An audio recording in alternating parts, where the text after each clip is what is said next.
Okey, kita pi seterusnya ialah Nabi Idris alaihi salam ini juga adalah seorang nabi dan rasul yang suka beribadat dan menolong orang-orang miskin dan orang-orang susah. Beribadat dia macam mana? Dikatakan hampir setiap hari Nabi Idris alaihi salam ni berpuasa.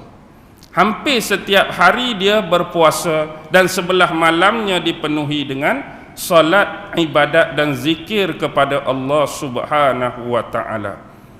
Jadi malam tu banyak dia beribadat, dia solat dan berzikir pada Allah, siang dipenuhi dengan berpuasa. Pernah dikatakan tentang manusia-manusia yang kafir dan ingkar ni, sebab Nabi Idris ni diutuskan kepada cucu cicit Qabil ke Habil? Qabil ke Habil? Habil lari dah kan? Habil lari dah. Cucu cicit Qabil, anak-anak kepada Qabil dan Iklimah, hak kita belajar penghujung bab Nabi Adam dulu. Jadi anak-anak cucu Qabil inilah yang hidup pada zaman Nabi Idris. Jadi kebanyakan mereka ini menetap di satu kawasan yang kita panggil sebagai Babylon kuno. Ni sinilah berlaku khilaf, pertentangan antara ulama-ulama tarikh dan ulama-ulama sejarah. Ada yang mengatakan Nabi Idris ni dilahirkan dan dibesarkan di Mesir. Nabi Idris dan dilahirkan di Mesir.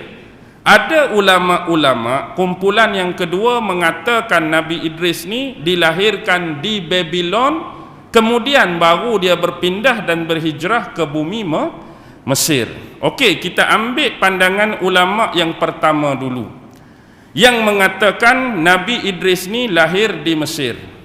Nabi Idris ni dikatakan lahir di sebuah daerah yang bernama Munaf, ataupun setengah ulama sebut Manaf. Munaf atau Manaf ni bahasa lama. Sekarang ni kota tersebut dikenali sebagai kota Memphis. Pernah jumpa tak kita belajar sejarah? Memphis, kota Memphis. Memphis itulah merujuk kepada Munaf ataupun Manaf pada zaman dahulu kala. Jadi Nabi Idris lahir di sini, dibesarkan di sini dan berdakwah di sini. Ini menurut pandangan ahli kumpulan tarikh dan sirah yang pertama. Manakala yang kedua mengatakan Nabi Idris ni lahir di kalangan masyarakat Babylon kuno. Babylon kuno, Babylon tua. Perantaraan dia tadilah masa kita sebut 4533 hingga 4188 sebelum Masihi. Sebab itulah Nabi Idris terror, kita tengok dia terror bab apa tadi yang kita belajar? Ilmu bintang, ilmu matematik. Sebab itulah orang-orang Babylon selepas zaman beliau 3000 sebelum Masihi sampai ke bawah memang cukup cekap ilmu perbintangan dengan ilmu matematik. Sebab masa itulah selepas beliau lahirnya zaman Namrus. Ingat kisah sejarah Babylon. Nabi Idris dulu, lepas tu baru Nabi Ibrahim yang sezaman dengan Namrus. Sezaman dengan Namrus. Sebab tu Namrus memang seorang raja yang cukup cekap ilmu perbintangan, ilmu falak, ilmu astrologi. Dan dia juga cukup cekap dalam ilmu tentang matematik, terutama tentang architecture. Sebab tu lambang-lambang dan logo-logo Freemason sekarang ada gambar apa? Ada gambar apa? Ada gambar geometri. Sebab Freemason yang pertama dimulakan dan ditubuhkan semasa zaman Babylon di bawah Namrus. Cuma zaman tu tak nama Freemason lagi. Sebab tu dah dia orang pertama yang menubuhkan ilmu palmistry. Tahu ilmu palmistry? Ilmu palmistry ni ilmu meramal nasib, ilmu horoskop yang kita jumpa ada 12 rasi bintang tu. Zaman akhbar, zaman dulu-dulu, berita harian, utusan Malaysia. Zaman dulu berita harian semua warna hitam dakwah dia. Muka depan saja tu dia tulis tulisan merah. Ingat tak? Berita harian besar tulisan merah. Kalau utusan warna biru kot. Utusan tulisan nak lain. Biasa utusan banyak. Kita bacalah Gemini ke Leo ke Capricorn ke Sagittarius ke Taurus ke apa ke semua, kita pun tengok situ. Kalau berniaga hari ni tak berapa nak laku, kita pun tak berniaga lah, ikut horoskop tu dah. Tu hanya ramalan. Ilmu ni sebenarnya dimulakan oleh Namrus. Inilah palmistri ilmu horoskop untuk menentukan ramalan nasib hidup manusia pada zaman dia. Sebab Namrus sudah bangkan dan lawan Allah Subhanahu wa taala, bagi dia mengakui sebenarnya kewujudan Allah. Tetapi biar Allah duduk diam-diam di tempat dia, biar kami manusia duduk di bumi, urus sendiri masa depan dan nasib kami. Allah duduk diam-diam, jangan campur, jangan kacau. Itu prinsip Namrus. Jadi bila dia nak menentukan kejayaan dan kemajuan masa depan, dia ciptalah ilmu ni, nak suruh manusia ni hanya berpandukan pada nasib dan ramalan. Sebab itulah kebanyakan Freemason ataupun Illuminati hari ni dia lebih kepada ramalan-ramalan. Apa nak jadi lepas ni, apa nak jadi kemudian hari, memang mereka cukup cekap.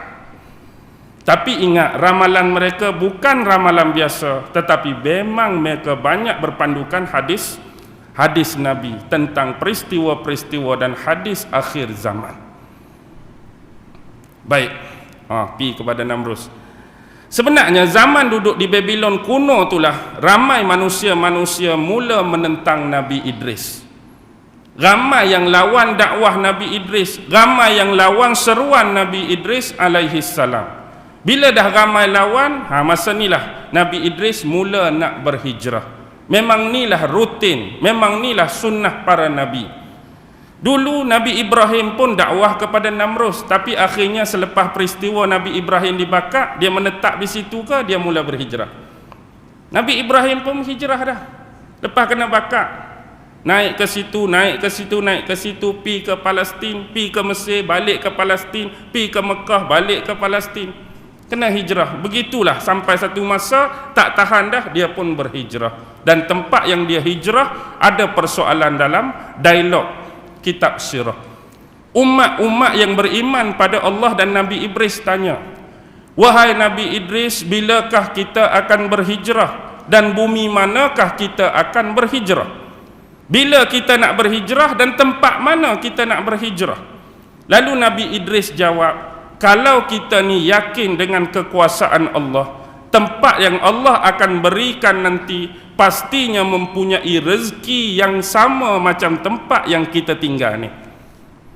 Tu dia nak bagi saranan dan nasihat. Kalau kamu rasa di sini kamu berniaga maju, kamu ada rumah besar, ada harta yang banyak, tetapi terpaksa berhijrah kerana nak ikut aku, insya-Allah kalau niat kamu ikhlas, kamu benar-benar beriman pada Allah, apa yang kamu tinggalkan di sini, Allah akan bagi rezeki yang sama di tempat yang baru nanti. Jadi tempat tujuan Nabi Idris ialah memang kota Memphis, merujuk kepada bumi Mesir. Jadi sebenarnya 1 dan 2 sama-sama Mesir.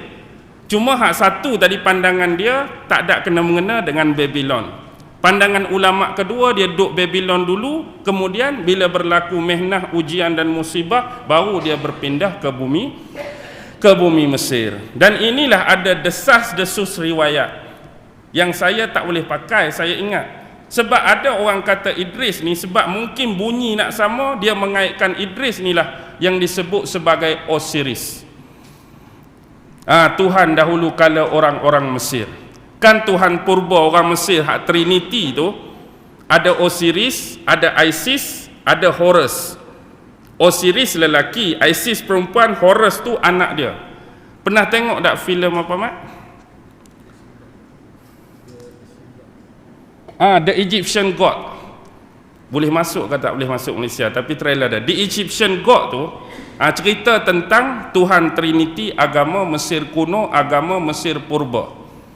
Jadi Osiris tu, Tuhan bapa tu diistilahkan Osiris. Osiris tu ada setengah kata merujuk kepada Idris, tapi tak mungkin lah kot.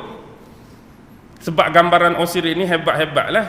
Tahu sendiri dalam filem tu, orang manusia biasa boleh tukar jadi berulang, hak tu jadi musang, hak tu jadi monyet, macam-macam lah.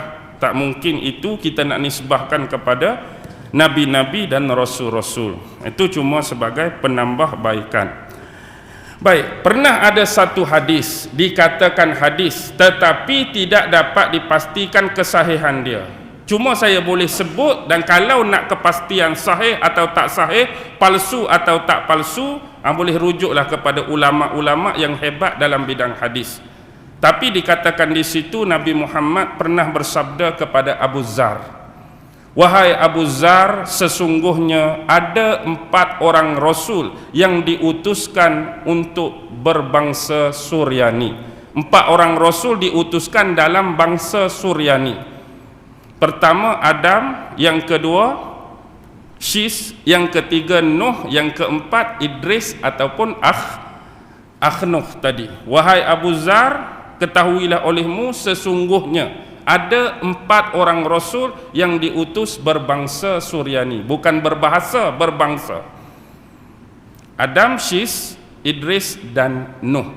Nak pastikan kesahihan dia palsu ke tak palsu, rujuklah kepada ulama-ulama hadis. Saya cuma sebutkan status hadis wallahu alam sebagai pengetahuan semata-mata.